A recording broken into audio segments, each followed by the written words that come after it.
Olá, seja bem-vindo. 13 de maio, sexta-feira. Bom dia para você que nos acompanha. Agora são 9h05 da manhã e a partir de agora você confere as principais notícias da nossa cidade aqui junto comigo. Hoje faz 134 anos da abolição da escravatura e para conversar sobre esse assunto está aqui com a gente o professor de História, Fernando Alves. Seja muito bem-vindo, Fernando, ao nosso programa. É um prazer ter você aqui. Fernando está sem áudio. Um probleminha técnico. A gente já volta a conversar. A Câmara de Jacareí aprovou a lei que permite a troca de imóveis entre o Poder Executivo e a Mitra Diocesana de São José dos Campos. A Prefeitura disse que fará um museu na igreja e a Mitra expandirá as acomodações da paróquia. Confira. A Câmara de Jacareí aprovou por unanimidade e o prefeito sancionou e publicou no Boletim Oficial do município a permuta de imóveis entre o Poder Executivo e a Mitra Diocesana de São José dos Campos. Segundo o documento, a Prefeitura entregará este imóvel, que fica na esquina das ruas João Ferraz e 13 de Maio, e a Mitra, por sua vez, dará à Igreja do Rosário. Ambos ficam na região central. Para o padre responsável pela paróquia, o acordo ficou bom para os dois lados, já que eram prédios que não estavam sendo usados. Havia já o interesse da Prefeitura de criar aqui em Jacareí o Museu de Arte Sacra. Então, eles se utilizariam do prédio da antiga Capela do Rosário, né, para a instalação desse novo museu e, em contrapartida, nós teríamos o antigo prédio da biblioteca, que é vizinho, que é um terreno que já é da propriedade da igreja, para a construção deste novo espaço, desse novo empreendimento. Na justificativa do projeto, o prefeito Isaías Santana esclareceu que foi a diocese quem procurou o executivo, porque tinha o interesse em ampliar a área administrativa da Igreja Matriz. Para isso, segundo Isaías, ofereceu o imóvel do Rosário, construído em 1908, onde não há mais celebrações. As negociações começaram há 2 anos, conforme se vê nesta carta que o padre enviou ao prefeito. E a presença de acervo patrimonial, com objetos e documentos, facilitou a concordância. De acordo com o líder do executivo, ali será um museu de arte sacra. O prefeito, que não quis gravar entrevista, afirmou que a Mitra aceitou a permuta sem devolução de valores. Isso porque, segundo a avaliação da arquiteta Mariana Machado, o imóvel da prefeitura vale quase R$ 1,5 milhão e o da Igreja do Rosário, mais do que o dobro, R$ 3.300.000. O padre Eduardo também comentou sobre essa diferença financeira. Ela é uma avaliação a partir dos valores venais de cada prédio. E então a Mitra achou por bem, né, com todos os conselhos tendo aprovado, né, e mediante também é uma questão do próprio, assim me falou pelo menos a própria Prefeitura, né, mediante a uma questão de legislação que não se pode permutar, né, um bem por vários outros bens. Se permuta um imóvel, um bem, por um outro bem, né, mesmo que haja um prejuízo para alguma parte, né, nesse sentido. Que há uma diferença, eu confesso, não sei se chega tanto, né, que há uma diferença nos valores de imóveis, isso não tem a dúvida. Não sei se chega tanto. Alguns dias atrás, esta foto circulou pelas redes sociais e nela se observa as imagens sacras da Igreja do Rosário sendo retiradas de lá. O padre Eduardo disse que elas seguem em poder da Mitra Diocesana. Estão todas agora na Igreja Matriz e que foi ele mesmo quem pediu para que elas fossem removidas do local. O que tem dentro de cada imóvel pertence à Mitra, no que diz respeito à Igreja do Rosário, e ao que tinha dentro ali do prédio da antiga biblioteca, pertence à Prefeitura. Então, a permuta é um imóvel com outro imóvel. E as imagens sacras que estavam lá, que foram retiradas recentemente, por questão até de segurança. Nós tivemos, depois da aprovação na Câmara, a tentativa por 2 noites seguidas de assalto na igreja. Mas isso não quer dizer que, em vista de um futuro museu, que a Mitra Diocesana não possa ceder as imagens a título de empréstimo para a prefeitura, né? Mas as imagens são da Mitra, são da Paróquia Imaculada Conceição. Para poder realizar o projeto de ampliação das acomodações da paróquia da Igreja Matriz, onde estarão, segundo a Mitra, mais salas e até um auditório, o padre Eduardo destacou que será necessário acabar com o prédio, que um tempo atrás chegou a abrigar a Secretaria de Assistência Social. Tudo vai ser demolido, né? O prédio atual ali da antiga biblioteca, ele vai ser demolido, como também esse prédio onde nós estamos agora, que é o da Secretaria Paroquial da Paróquia Imaculada Conceição, também será demolido, será uma grande área anexada para a construção de um novo prédio, para a construção desse novo projeto. Em 2019, no entanto, um documento do Conselho de Defesa do Patrimônio Cultural de Jacareí, o CODEPAC, órgão responsável por membros da comunidade para proteger a história da cidade, mostra na página 12 exatamente o prédio da 13 de Maio, construído em 1961, como um desses com importância histórica relevante e em bom estado de conservação, destacando inclusive as características arquitetônicas. A TV Câmara Jacareí entrou em contato com a assessoria de imprensa da Prefeitura e da Fundação Cultural para saber detalhes sobre o futuro Museu de Arte Sacra, bem como os orçamentos previstos e o documento do CODEPAC, mas até o fechamento desta reportagem não obtivemos retorno. E a gente tenta novamente conversar com o professor Fernando Alves, que é professor de História, sobre a abolição da escravatura, que hoje faz 134 anos. Fernando, agora está saindo? Agora vai? Sim. Ah, então perfeito. Fernando, falando um pouquinho sobre essa Lei Áurea, né? Queria que você comentasse um pouquinho, explicasse para o pessoal de casa, primeiramente, qual que era o contexto histórico, como e quando aconteceu essa legislação? Bom, primeiramente, bom dia. Gostaria de agradecer o convite da TV Câmara de Jacareí para trocar essa ideia sobre um tema extremamente caro, principalmente para o dia de hoje, né?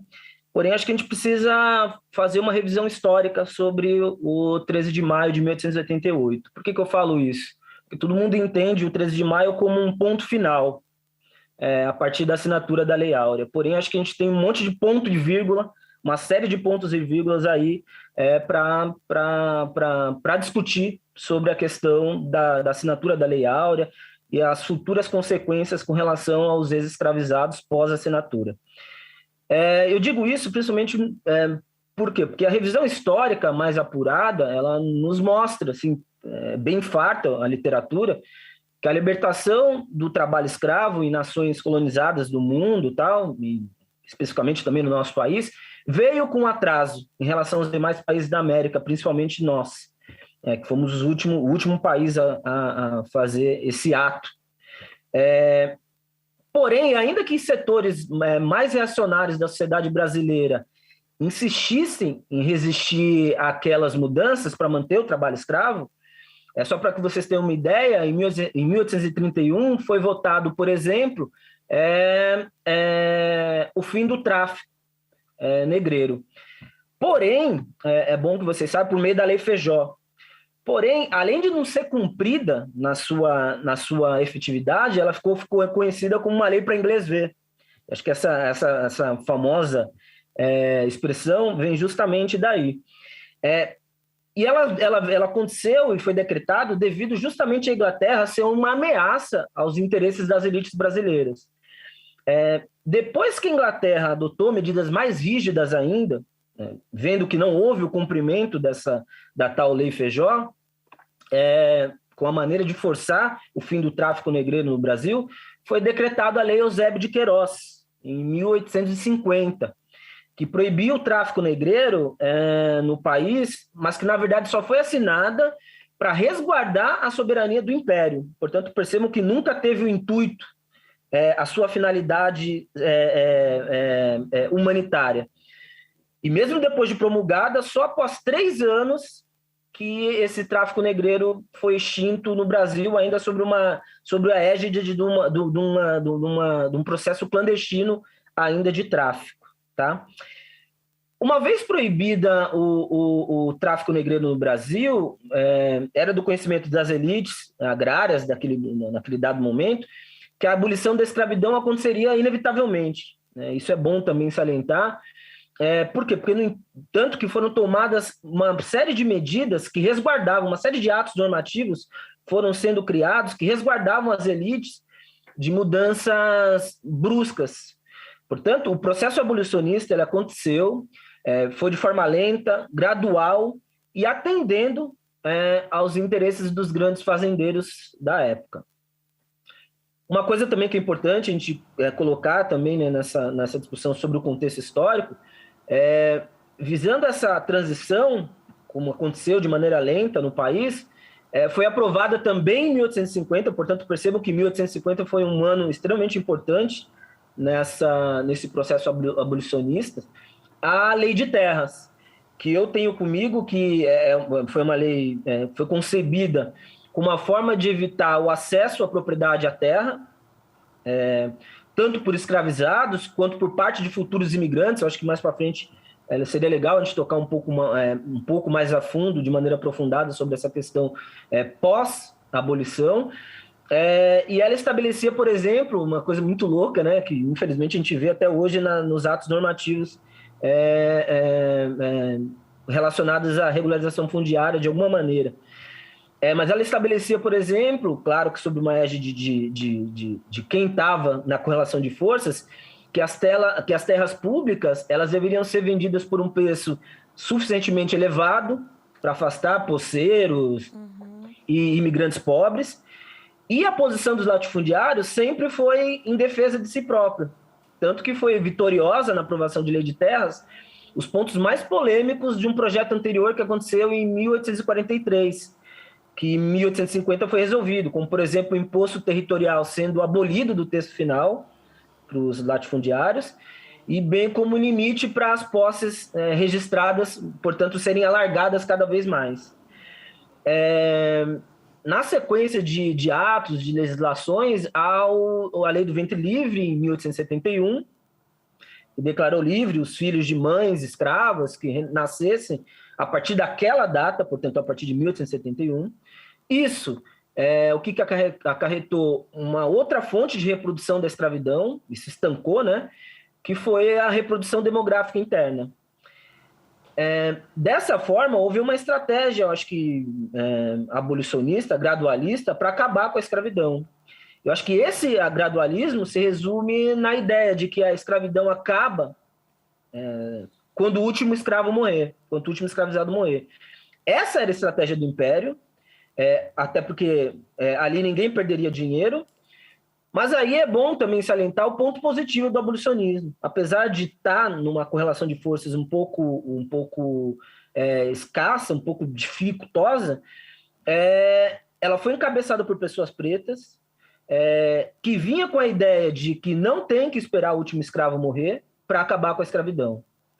Portanto, era o lema, acho que é muito importante tocar nessa questão, vamos abolir já e sem indenização para os proprietários escravizados.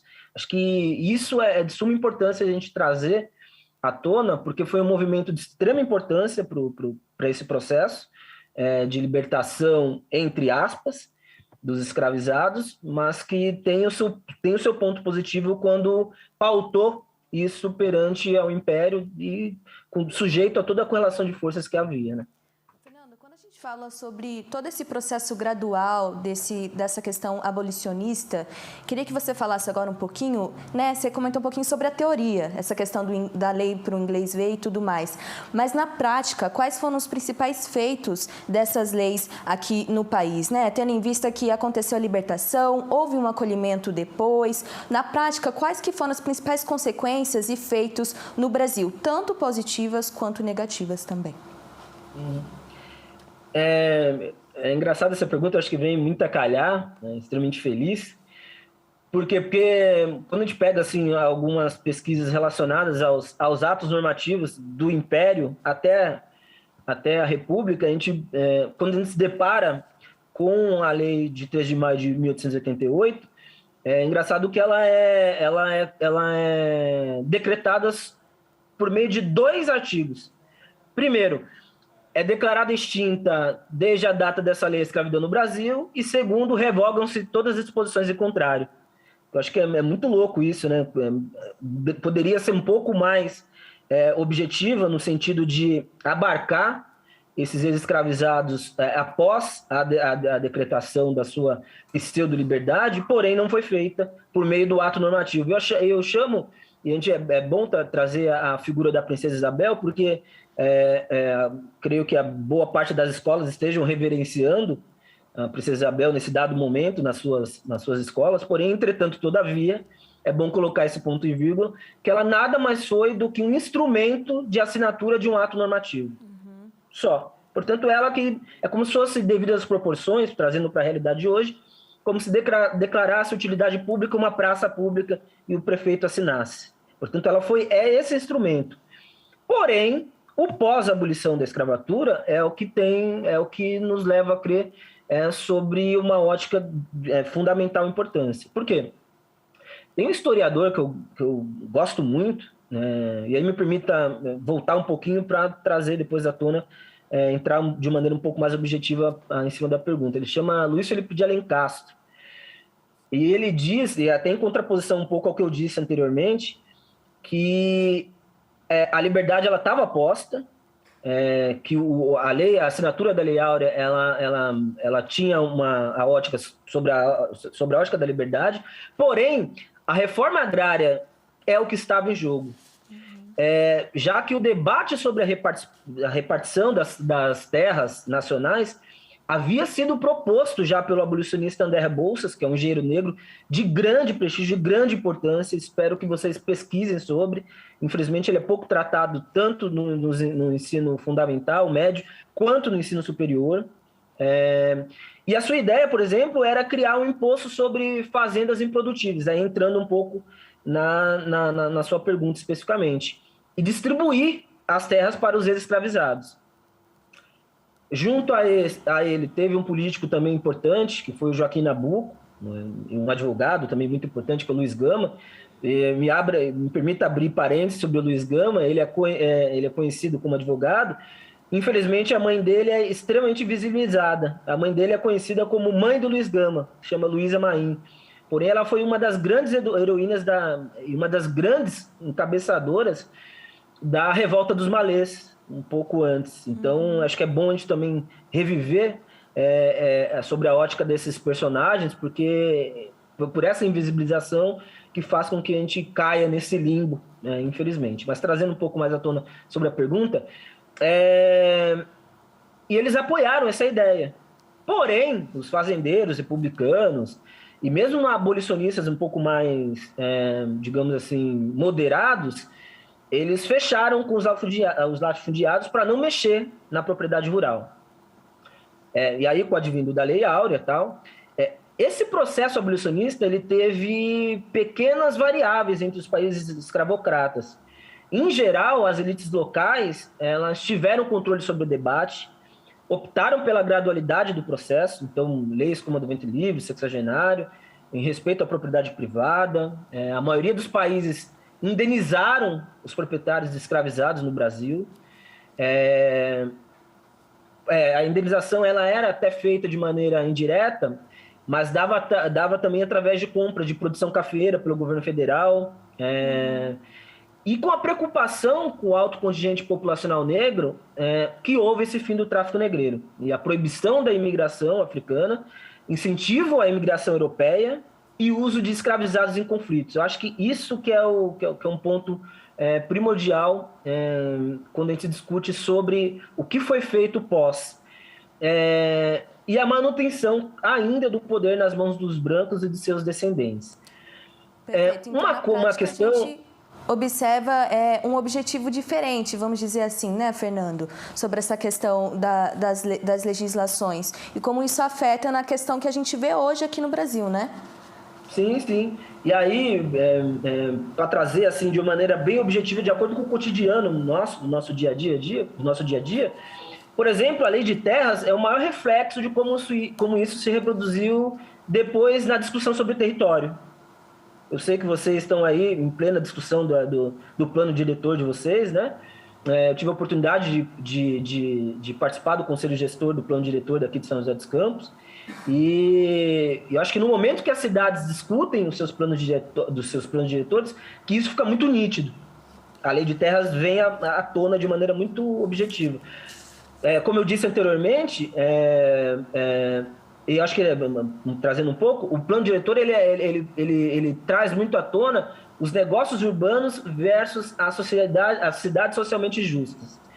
Anteriormente eu tinha dito sobre o André Rebouças, quando ele traz a criação do imposto sobre fazendas improdutivas, a distribuição de terras para ex-escravizados e tal. Devidas às proporções, se nós vamos levar sobre a ótica da legislação, aparece bastante, por exemplo, no artigo 5º da Constituição, da nossa Carta Magna de 88. Uhum. Ela diz que a garantia do direito da propriedade, porém, tem um inciso, que é de fundamental importância, que é a limitação desse direito, que aí trata sobre a propriedade, a função social da propriedade. E o que significa essa função social da propriedade? Ela nada mais é do que uma propriedade rural ou urbana, ela não deve atender apenas aos interesses do seu proprietário, portanto, só a especulação, mas sim também aos interesses da sociedade. Então, acho que, infelizmente, é mais uma legislação para o inglês ver, porém é algo que está nos nossos atos normativos, mas que, infelizmente, não é seguido a regra pelo setor, pelo Poder Judiciário. Um outro ponto que eu acho que é importante também de trazer é a proporção de escravizados, por exemplo, no Rio, em Niterói, que era onde existia um grande número, você tinha uma grande concentração urbana de escravizados, ou seja, a escravidão também tinha característica urbana, não só rural. Por exemplo, em 1849, o Rio tinha 260 mil habitantes, onde 110 mil dos quais eram escravizados. Não sou muito bom de matemática, mas isso dá um pouquinho mais de 40%, se for fazer uma conta meio fria. E isso nos remonta à origem das favelas no nosso país. Muito interessante, né, Fernando? Eu só vou pedir licença rapidinho, a gente já vai voltar a conversar um pouquinho mais sobre essa questão e é muito interessante observar na sua fala essa relação com as legislações atuais, né? Como o plano diretor, quem está aí de casa, a gente sempre traz aqui no nosso jornal atualizações sobre o plano diretor que acontece em Jacareí região. Daqui a pouco eu já volto a conversar mais com você sobre essas questões desses resquícios aqui em Jacareí, no Vale do Paraíba. Eu peço licença só um pouquinho. A gente fala agora sobre a vacinação contra a Covid-19 aqui em Jacareí. No momento, devem tomar a primeira ou segunda dose da vacina crianças entre 5 e 11 anos e pessoas com mais de 18 anos que, por algum motivo, ainda não iniciaram o esquema vacinal. Já a dose reforço está disponível para todas as pessoas com 18 anos ou mais que receberam a segunda dose há pelo menos 4 meses ou a dose única de Janssen há 2 meses. A quarta dose é aplicada em idosos acima de 60 anos que tomaram a dose reforço da vacina há 4 meses. A imunização acontece em todas as unidades básicas de saúde e unidades municipais de saúde da família entre as 8 da manhã até as 4 horas da tarde. Outras informações você pode conferir no site da Prefeitura, é só acessar jacareí.sp.gov.br e não deixar de se vacinar. Quem não conseguiu acompanhar a estreia do documentário Capital dos Biscoitos, fique tranquilo que vai ter mais uma oportunidade, dessa vez no bairro Jardim Pedra Mar. Quem vai nos explicar melhor sobre essa sessão é o repórter Rodrigo Cabral, que está ao vivo com a gente lá no plenário. Bom dia, Rodrigo. Já dá tempo de preparar uma pipoquinha aí para amanhã? Bom dia, Isabela. Bom dia a todos que nos acompanham. Olha só, não vai nem precisar preparar pipoca, porque lá vai ter distribuição gratuita da pipoca, hein? Então, amanhã, às 19 horas, lá no Jardim Pedra Mar, teremos a exibição do documentário Capital dos Biscoitos. Esse que é um documentário dirigido pela Gláucia Faria, que é uma moradora aqui de Jacareí.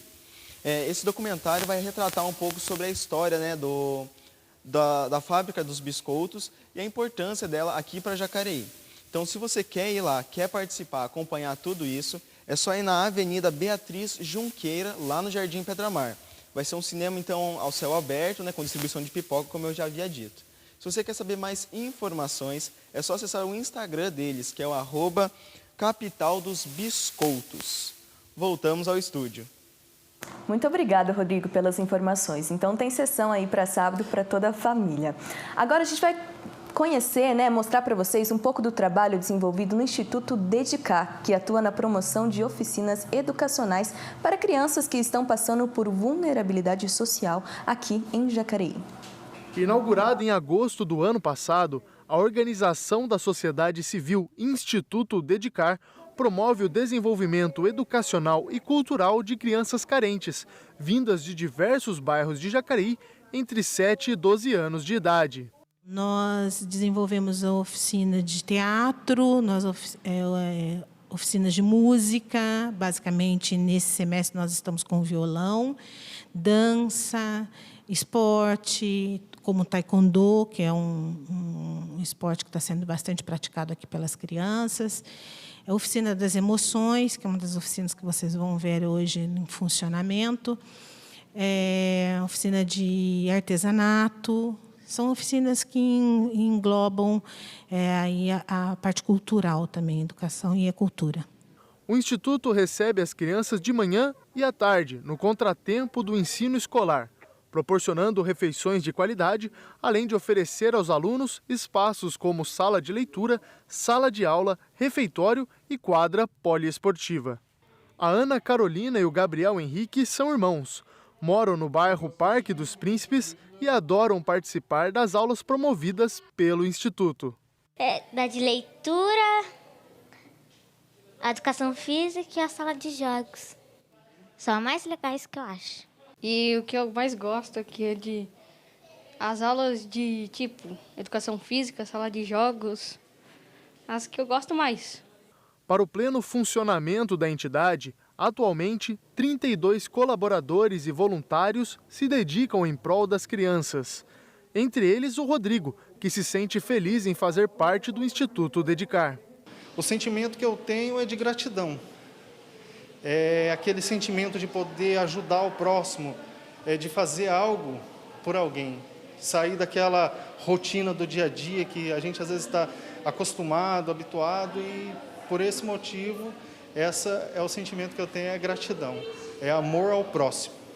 Além das oficinas citadas, o Instituto também promove ações voltadas ao autoconhecimento e saúde mental, ministradas por profissionais da área.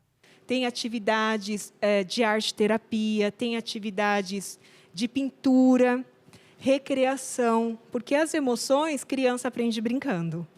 Então, para os adultos, a gente fala, como você está? A maioria responde, normal ou cansado. Então, o nosso repertório adulto, ele é muito pequeno. Então, por isso, nós, enquanto profissionais, ensinar as crianças, elas já vão crescer com um repertório maior, identificando como se sentem e podendo ajudar o outro, estabelecendo a empatia, O Instituto Dedicar se encontra na Avenida das Linhas, número 417, no loteamento Vila Branca, zona leste de Jacareí. No site oficial e nas redes sociais é possível conhecer com mais detalhes o trabalho realizado no Instituto Dedicar. Quanto que a gente está conseguindo colaborar com o desenvolvimento dessas crianças, e transformar muitas vezes a realidade delas. E é esse o nosso propósito, O nosso slogan já diz, transformar com amor o futuro das crianças. E eu acho que a gente está criando algumas estratégias que estão nos fazendo cumprir com esse nosso objetivo. Isso aí, um trabalho importantíssimo para a nossa cidade. Parabéns aí a toda a equipe da instituição. Nós vamos para um rápido intervalo. Daqui a pouco a gente já volta a conversar com o professor Fernando Alves sobre os 134 anos da abolição da escravatura. E também no próximo bloco você confere mais notícias sobre a cidade, mais informações sobre o trabalho legislativo e vai conferir mais um episódio da série No Bairro. A gente volta daqui a pouco.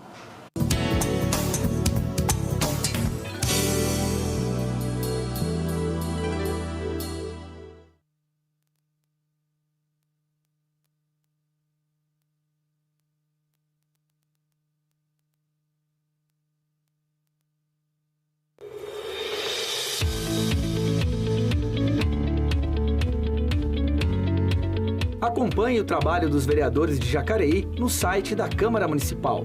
Fiscalize o poder público no portal Transparência.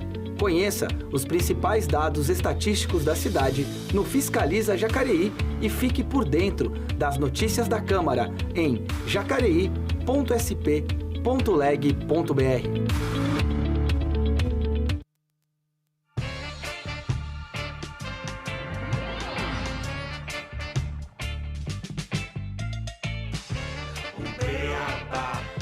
vou ensinar. Aqui na escola o mosquito não vai morar. Tem água de chuva, tá parada na sarjeta. Mosquito não é besta, quer bater na sua testa. Tem vaso com pratinho, vou encher a professora. Põe areia no cantinho que eu lhe dou a nota 10. O beabá, hoje vou ensinar. Aqui na escola o mosquito não vai morar. O beabá, hoje vou ensinar. Aqui na escola o mosquito não vai entrar. Se o telhado tá empoçado, é criadouro. Zika, dengue, chikungunya, vai virar um matadouro. Nossa cantina bem limpinha, nossa tia eu vou cobrar. Sem garrafa ou copo d'água eu não deixo acumular. Sou herói da minha gente, vou cuidar do meu país. Vou mostrar pra todo mundo o valor de um aprendiz. Beabá, hoje vou ensinar. Aqui na escola o mosquito não vai morar. O beabá, hoje vou ensinar. Aqui na escola o mosquito não vai entrar.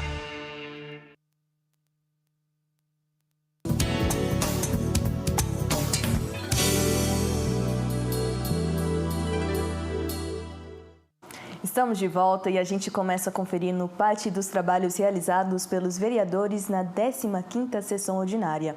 Hoje temos o vereador Rodrigo Salomão, do PSDB, que se posicionou favorável ao projeto de resolução do vereador Dude, do PL, que prevê, no âmbito da Câmara, a Conferência Municipal de Educação Física, Esportes, Lazer e Qualidade de Vida. Ele aponta a importância de discutir melhorias públicas nessas áreas. Na verdade, o governo entregou vários campos que se encontram aí em condições aí ruins aí. Campos novos que não tiveram a manutenção necessária aí e o gramado está meio deixando a desejar. E a gente é boleiro, conhece os campos da cidade. Nós temos 2 campos bons aqui em Jacareí, que é o campo lá do Boa Vontade e o campo do Ponte Preta. São campos não públicos, mas particulares. Temos também o vereador Valmir, do Partido União Brasil, que realizou pedidos de informação sobre construções de lombadas em vias públicas em ruas com grande fluxo de veículos no bairro Parque Meia Lua.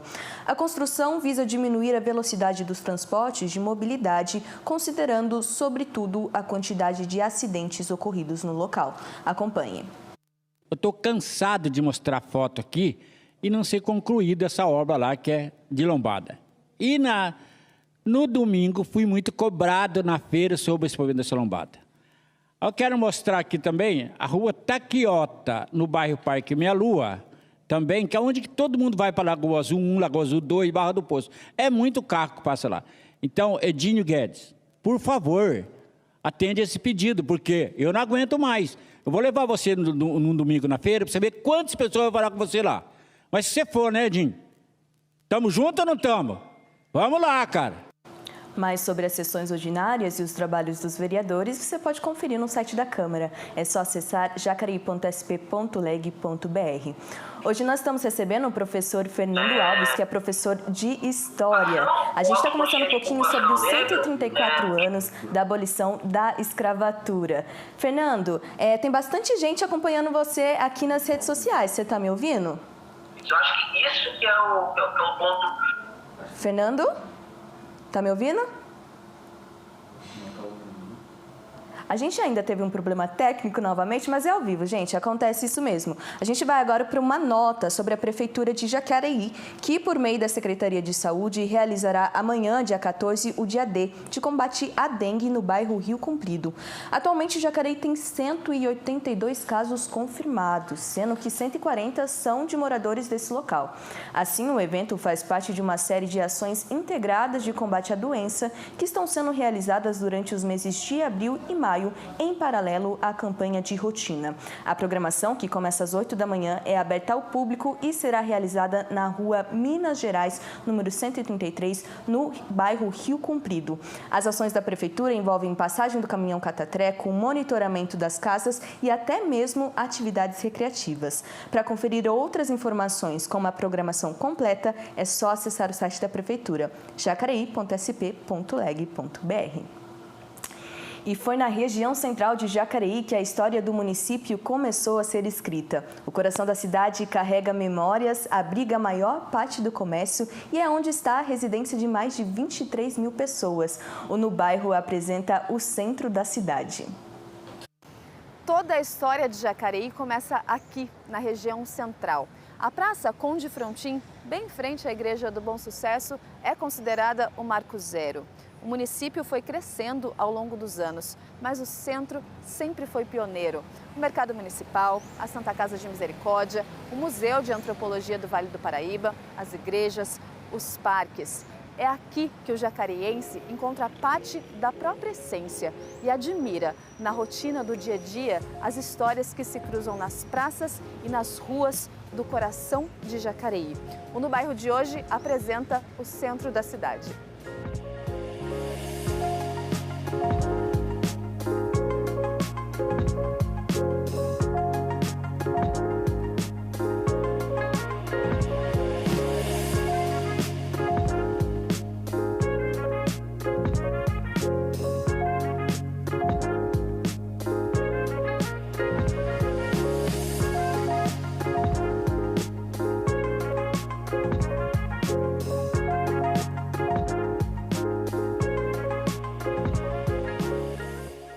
Em 1652, o povoamento chamado Nossa Senhora da Conceição da Paraíba teve início, mas só em 1849 tornou-se cidade. A partir de então, Jacareí narra a própria história. Os prédios mais antigos do município encontram-se no centro. Entre eles, a Igreja Matriz, data do século XIX, e a Santa Casa de Misericórdia, oficialmente instalada em 1850. Com o passar dos anos, a paisagem foi se transformando. Hoje, a região central abriga grande parte do comércio e já são mais de 23 mil moradores que transitam na mistura entre o antigo e o moderno, a história e o progresso. O que mais me marcou, assim, é como era pacato a coisa, né? Como mudou hoje em dia, né? Assim, ali era estritamente residencial. Era um grupinho de amigos mesmo, né? De crianças brincando. Então a gente tem a relação de brincar na rua, né? Dessas coisas que hoje é mais difícil, né? Hoje é difícil acontecer. Toda a criançada da rua, tipo 6, 7 horas da noite, estava todo mundo na rua, tinha muita criança brincando. E os pais colocavam as cadeiras na calçada para conversar entre os vizinhos. E daí estavam tomando conta da gente também, né? Aqui no centro, que eu lembro aqui, essas ruas, essas avenidas aqui, é tudo rua de terra, entendeu? Rodoviária mesmo, naquele tempo. Ali na Praça Conde Frontin tinha um bar ali, que acho que é onde hoje é atual Farmácia São Paulo, era o Bar Brasil. Ali que era encontro e todos os ônibus que vinham, lá era parado, porque não tinha rodoviária, não tinha nada. O mercado municipal foi o início do processo de comercialização. Desde 1876, é um dos principais prédios da cidade. Cheio de vida e diversidade, o lugar carrega parte significativa da história do povo jacareiense. Rodolfo tem uma loja no Mercadão há mais de 5 décadas e foi espectador das principais mudanças do local. Quando esse mercado começou aqui, não tinha aqui supermercado, não tinha nada. O centro aqui mesmo do comércio de Jacareí era o Mercadão. A tradição do mercado continua, porque aqui é um ponto referente dos amigos, entendeu? Tudo bom, né? Sendo o centro o ponto de partida para o crescimento de Jacareí, a região carrega consigo muitas memórias. A conversa no banco da praça no final de semana, a pipoca na porta do cinema, a antiga linha de trem, a Fapija. Domingo pela manhã, a gente ia para a igreja, para catequese. Então, não precisava minha mãe levar. A gente ia, eu e os irmãos iam juntos. A gente participava da catequese. E à tarde, a gente ia na missa com a minha mãe e meu pai daí. E quando terminava a missa, meu pai comprava pipoca e a gente ficava em volta da fonte que tinha ali na Praça Conde Frontin, uma fonte linda. A gente ficava, se deixasse horas, porque ela mudava de movimento na água. E assim, as famílias todas faziam isso, né? Quando eu tinha 18, 20 anos, aqui na praça ali, ó, a gente, todo jovem ficava lá. Hoje não vejo mais isso, mudou tudo. Todo mundo de terno, gravata, e ficava lá. E as meninadas passavam no meio lá, né? E isso não via falar de droga, não via falar de subir em parede, escrever, não tinha nada disso. Tinha algum lá que errava um pouquinho na coisa aí, mas só isso, não tinha nada. Assim, a Fapija sempre foi algo muito... Vem sempre uma memória muito vívida dela, por ser um evento que todo mundo participava. Quando a gente queria sair, os meus amigos... É que aqui no condomínio, por exemplo, eu sou basicamente a única pessoa que ainda mora aqui, porque todo mundo foi indo para outros lugares, se mudou, foi fazer faculdade fora. Então eu me mantenho aqui, eu e mais uma amiga só. Mas a gente brincava muito, a gente saía quando podia, a gente também ia para parque da cidade, Parque dos Eucaliptos, que mudou muito com o passar do tempo. Eu não cheguei aí nos shows da Fapija, né, que era um lugar muito grande, com cadeira de rodas, essas coisas a gente não conseguia ir. Mas eu ia nos estandes, né, no parquinho, eu ficava rodando o dia inteiro. Com o progresso vieram também os desafios: segurança, ausência de apropriação dos espaços públicos e mobilidade urbana estão entre os principais problemas da região. Em relação à segurança, que é um aspecto muito importante, eu acredito que poderia melhorar muito, porque dependendo do horário, como eu comentei, você acaba correndo um risco, dependendo da região que você vai, dependendo do horário que você está saindo também, então é um problema. Deveria ter um patrulhamento mais significativo nesse sentido. Em relação à fomentação e à movimentação cultural também, porque o museu ele é utilizado para alguns programas culturais, mas eu acredito que ele poderia ser utilizado para várias outras propostas, porque a maior parte das pessoas não conhece a história de Jacareí, e o museu ele representa literalmente a história de Jacareí, se você parar para analisar a questão histórica dele. Então a questão cultural também é muito significativa. Sabe aquela coisa de, chega domingo, vem uma pessoa de fora, eu quero conhecer a tua cidade. Você fica pensando, onde eu vou levar para conhecer? Você não tem muita opção de, eu quero ponto cartão de visita de Jacareí. Não é o centro da cidade hoje, de verdade. Se tiver tendo uma daquelas feiras ali no pátio dos trilhos, lá no parque da cidade, você até leva. A mobilidade urbana é calçada. Mobilidade urbana é ter um espaço maior de rua, de calçada, de sinalização para o cadeirante. Rampas, é fundamental a gente ter rampa para a gente conseguir andar na calçada, né? Coisa assim. O centro melhorou muito. Ainda tem algumas coisas que precisam melhorar, ainda tem, né? Mas é uma coisa que melhorou bastante. A gente tem agora um projeto, né, que está começando aí e vai melhorar, com certeza vai melhorar muito mais. Mas é um desafio andar em Jacareí, ainda é um desafio andar. Nos traços de uma cidade com 370 anos, o centro é também retrato do passado. Ao mesmo tempo que anseia progresso, luta para manter as raízes. Raízes de gente que olha para trás com carinho, sem deixar de vislumbrar um futuro grande. Raiz de quem sabe de onde veio e tem certeza de onde quer chegar. E assim, a minha história, ela aconteceu toda aqui no centro. Eu acho que os 60 anos de vida, a minha trajetória. A minha vida inteira, assim, toda a minha construção pessoal está aqui, tanto no Mansão do Vale, quanto em todo ao redor dele. Então, a minha escola do ensino fundamental inteiro estava aqui perto, o museu eu visitei por conta da minha escola, tudo que eu fiz ao longo da vida está aqui. Então, tem um significado muito bacana para mim. Uma história da cidade aqui é cidade boa, né? Que a gente viveu, tem que agradecer, né? Pelo turma aí, que nem aqui, 60 anos de Mercadona, já faz 15 gestão de prefeito que, né? São todos meus amigos por aí. Eu faço tudo no centro, praticamente, assim. Eu conheço pouco as partes mais afastadas da cidade, entendeu? A minha vida é praticamente no centro. Eu trabalho no centro, eu moro no centro. Eu sou um cara que gosta muito de shopping, muito de barzinhos, e a maioria tá aqui, né? A gente vê essa parte da prefeitura, assim, tem muito barzinho. A minha vida é praticamente o centro, assim.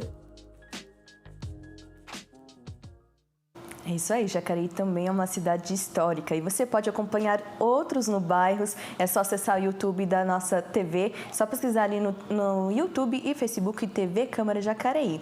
Lembrando, a gente vai voltar a conversar com o Fernando Alves, que é professor de História, e você pode estar participando aqui junto com a gente na nossa conversa. Algumas pessoas, Fernando, já estão mandando um recadinho para você aqui no YouTube. Tem: bom dia, mestre Fernando, muito bom esse professor, excelente aula. Salve, mestre Fernando, salve, salve, mestre Fernando, viva o ProUni, vai ter mais preto na universidade, sim.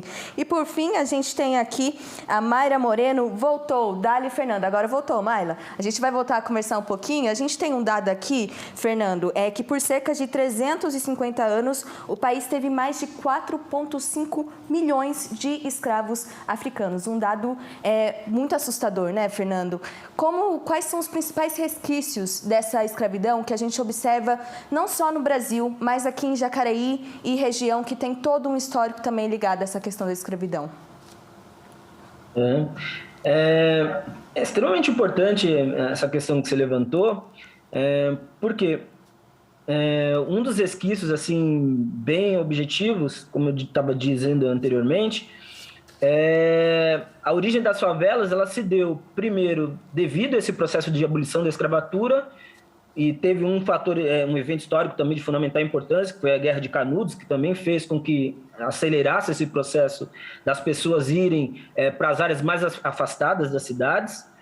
Um outro importante de resquício também, que eu acho que é para os dias de hoje, assim, fazendo uma analogia do que acontecia anteriormente, o que acontece hoje de uma maneira bem cotidiana. Na sequência da abolição, a mão de obra imigrante foi aumentando.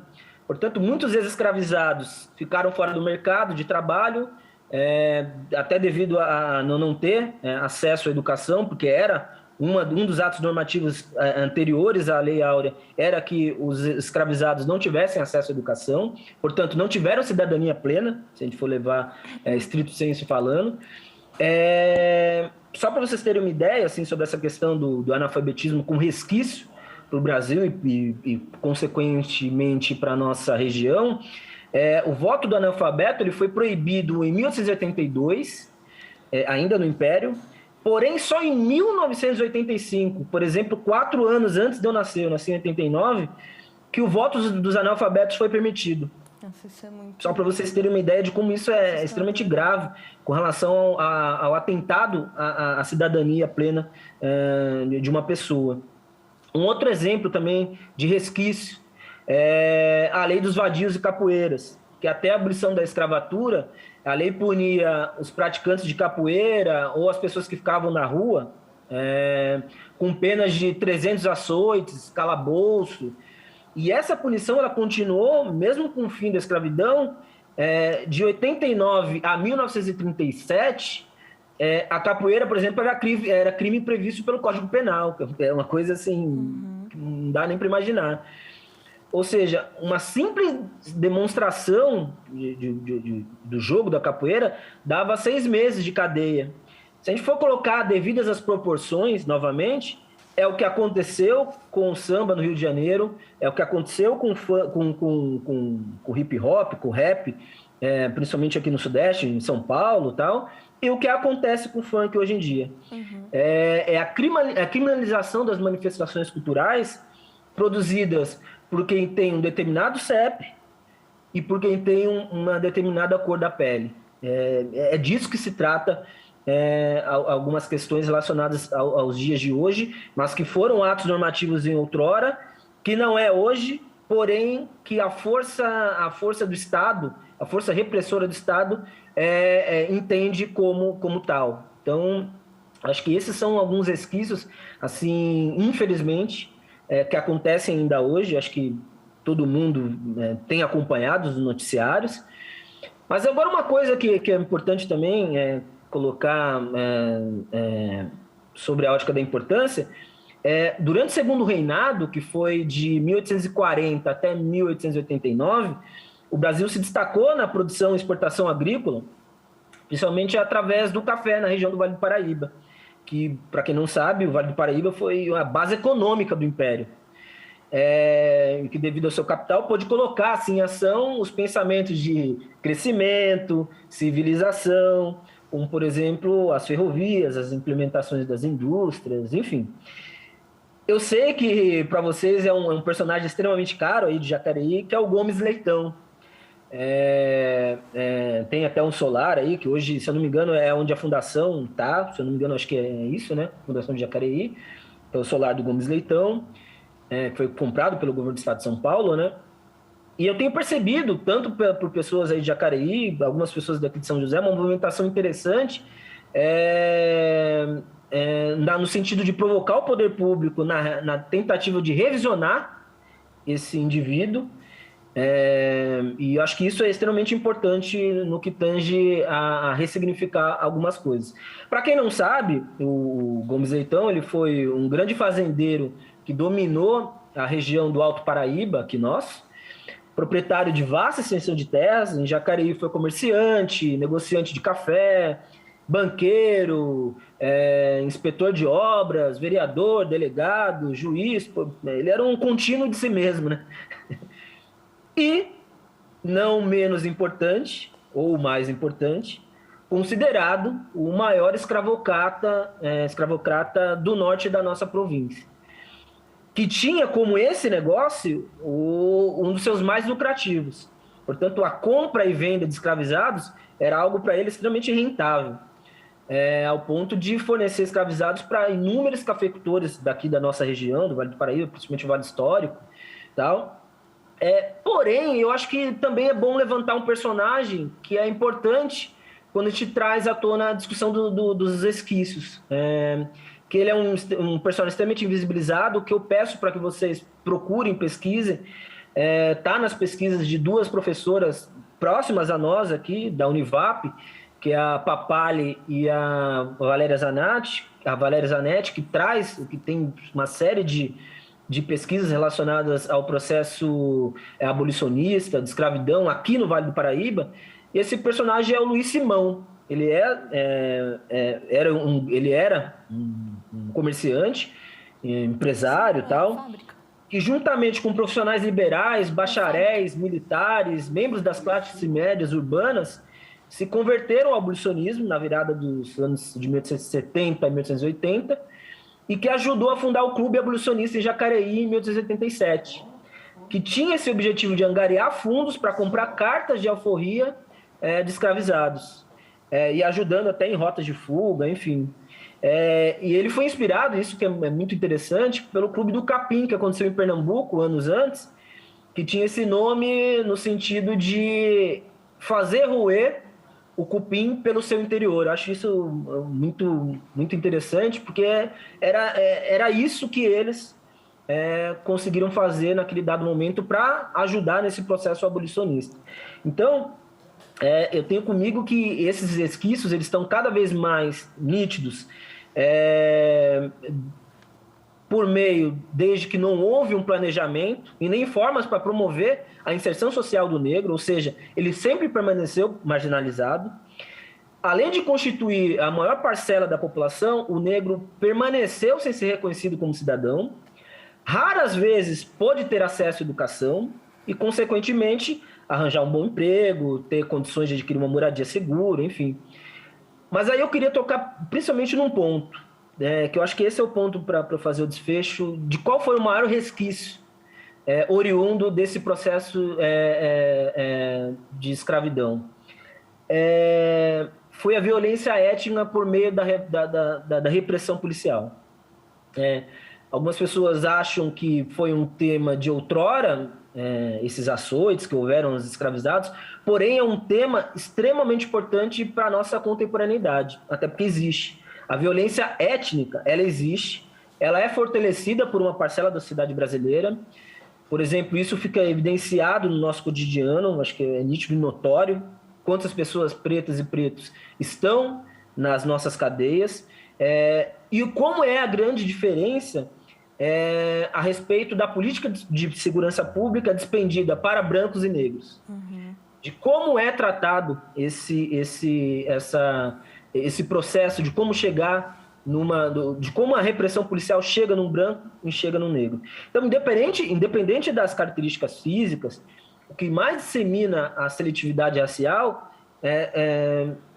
traz à tona também que negros são as maiores vítimas de agressões policiais, o que nos leva a crer, isso obviamente, que o negro é duplamente discriminado no Brasil, por sua situação econômica e por sua cor de pele. E eu acho que essas discriminações combinadas podem explicar a maior prevalência de homicídios de negros, o genocídio de jovens negros e negras para com o resto da população.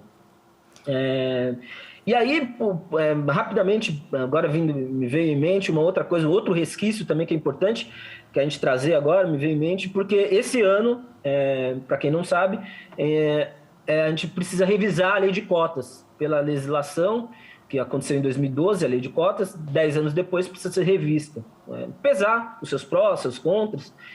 E é bom trazer à tona também que a primeira lei de cotas, ela aconteceu em 1968, em plena ditadura militar, governada naquela época pelo Costa e Silva. Ele promulgou uma lei chamada Lei do Boi. O que é essa Lei do Boi?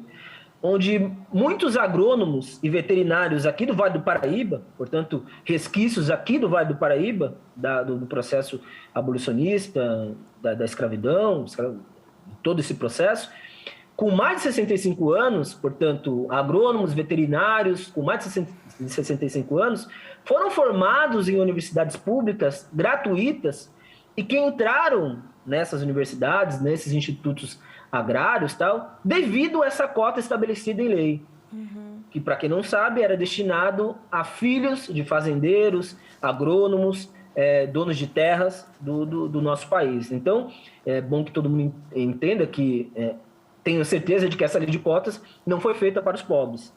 Ela foi feita para quem tinha e para quem detinha um certo acúmulo de capital no nosso país. Então, é sempre bom trazer isso à tona, porque esse ano nós vamos estar discutindo a lei de cotas, e eu acho que é bom a gente colocar isso sobre uma ótica um pouco mais ampliada. Muita informação importante, né, Fernando? Eu vou definir aqui com um comentário que a gente recebeu no YouTube, por mais Fernandos em sala de aula. Eu acho que assim a gente ressignifica também, conhecimento também é muito poder, né, Fernando? Agora, só para a gente fechar a nossa conversa bem rapidinho, a gente aqui, que é uma TV legislativa, queria que você falasse um pouquinho, bem rápido, sobre a importância do poder público nessa questão do racismo estrutural que a gente observa atualmente no Brasil e, consequentemente, aqui no Vale do Paraíba, mais especificamente aqui em Jacareí. Qual que é a importância do poder público, da legislação, dos apoios dos vereadores sobre essa causa que é de todos, né? Eu tenho comigo que, assim, trazendo sobre a ótica a longo prazo e a curto prazo, tem dois caminhos assim, de extrema importância, que infelizmente passa muito mais sobre o legislativo, sobre o aspecto nacional, mas que pode, obviamente, também passar por pequenas, não estruturais, mas por pequenas iniciativas do Legislativo Municipal também. E aí eu gostaria de pontuar duas questões que eu acho que são de extrema importância, que primeiro, relativo ao todo o processo a longo prazo com relação às leis que a gente tem hoje, enfim, principalmente as leis ligadas à educação, que é a lei da história de cultura africana e indígena nas escolas. Acho que foi uma lei de extrema importância para o nosso país. Tá? Eu tenho comigo que o ensino da história e cultura afro-brasileira e indígena como conteúdo obrigatório na educação, estabelecido por essas duas leis, nos estabelecimentos de ensino fundamental, de ensino médio, público e privado, tornando assim os conteúdos obrigatórios para todas as disciplinas.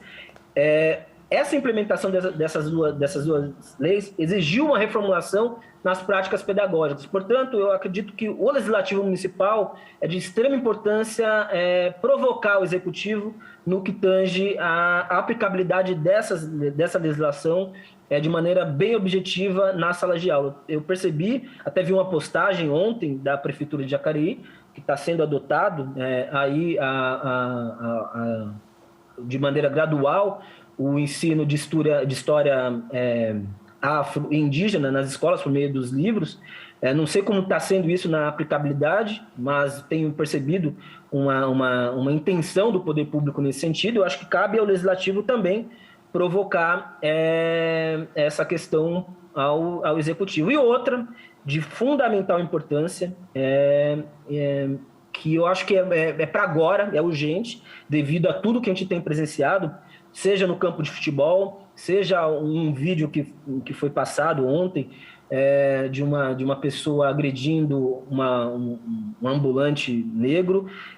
Cada vez mais endurecer isso, cabe muito mais ao Legislativo Nacional, da esfera da Câmara dos Deputados, do Senado Federal, mas devido às profundas sequelas históricas e culturais daquele período escravocrata, é bom que se diga que a doutrina penal no nosso país, ela construiu o entendimento de que o racismo é ofensa a uma comunidade e um atentado à dignidade humana, a injúria racial, porém a injúria racial ao indivíduo.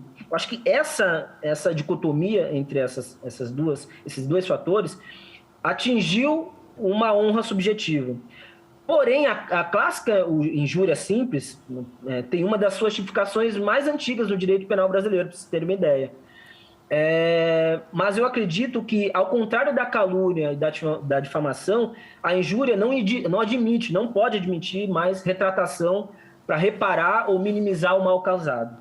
Então, quanto ao crime de natureza racial, acho que a infração penal ela deve ser inafiançável, como imprescritível, porém, entretanto, todavia, mais uma legislação para inglês ver no que tange a sua aplicabilidade, vide os últimos acontecimentos. E eu tenho comigo que, a partir de 2018, isso se intensificou cada vez mais. Acho que as pessoas saíram de um pseudo-armário e vieram à tona porque se sentiram legitimadas por um poder maior de que podem fazer isso de maneira bem nítida e bem grosseira. Assim, antigamente era nos churrascos da vida, hoje não, hoje está para todo mundo ver e bem à luz do dia. Então, eu acredito que o endurecimento do direito penal é de extremamente importância para agora, e a aplicabilidade da história da cultura afro e indígena para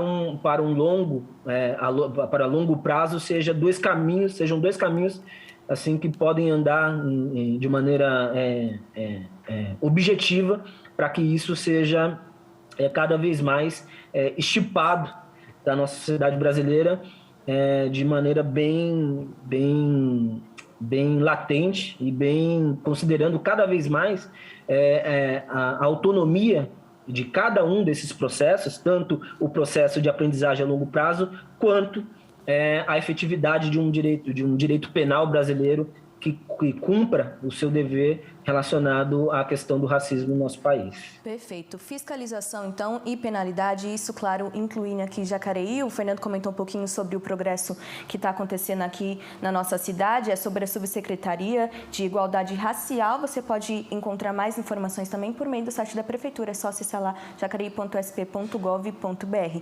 Fernando, muito obrigada pela sua presença, é sempre um prazer conversar com você. A gente aqui aprende muito e que aconteça mais conversas sobre essas no dia a dia das pessoas, para que a gente consiga reverter esse cenário, gradualmente. Muito obrigado pela sua presença. Obrigado eu pela oportunidade e por um país feliz de novo. Não sei quando, mas enfim, Muito obrigada. A gente fica por aqui. Ao meio-dia você confere a reprise desta edição do Bom Dia e pode acompanhar todas as reportagens produzidas por nossa equipe por meio das redes sociais, Facebook e YouTube. É só pesquisar TV Câmara Jacareí. Lá você pode também reassistir nossas entrevistas como essa. Se cuide, até mais. Boa sexta-feira.